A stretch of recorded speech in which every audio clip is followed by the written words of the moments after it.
Hi everybody. I wanted to take a couple minutes today to talk about what's going on in the real estate market. I know it's always a hot topic, but now more than ever, our team is getting asked about the future. What does this mean for us? What's our home worth now? What's happening? So we wanted to provide you some outlook and predictions for the year ahead. But first, let's talk about 2022. We all know that last year saw a ton of change in the market, and much of that had to do with the 7 interest rate hikes we saw. The year began with record low 0.25 and closed with 4.25.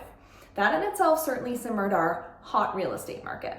Now, putting interest rates aside, however, we can't forget the impact that the pandemic continues to have. Much like how we're still seeing supply chain issues across the globe, the impacts from 2020 are very much still here. Our team actually recently heard CIBC's chief economist, Benjamin Tal, speak at a conference. He said something incredibly enlightening that really puts it into perspective. He said, "We are not experiencing a correction or a crash, but a reallocation of activity over time."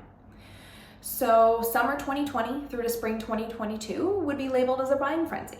First-time home buyers stepped up more than ever before, people were moving cities, and overall we just saw a massive activity hike. It happened so hard and fast that had to slow down and balance back out eventually. So that brings us here. Overall prices in 2022 were higher than the year prior.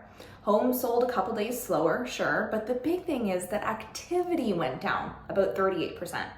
That simply means less homes are selling.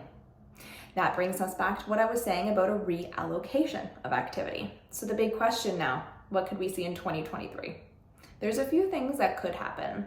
If inventory remains low, which it has, prices should hold at current levels. If inventory rises, there could be a further price adjustment. And if interest rates stop changing or show any kind of drop, then the buying frenzy could kickstart again. Now, if there's one thing Steve has taught us from his 40 years of market ups and downs, it's when you think the market has bottomed out, you're already too late. So buyers sitting on the sidelines, keep an eye out there because good product is still moving fast. We had a couple listings sell just before Christmas in less than a week for record numbers. So I guess the moral of the story is, don't always believe what you read. And remember that specific areas and micro markets vary from one another. Looking at the entire GTA as a whole doesn't tell you too much about your home. So if you'd like us to give you an idea of where your home stands today, reach out. Thanks, guys.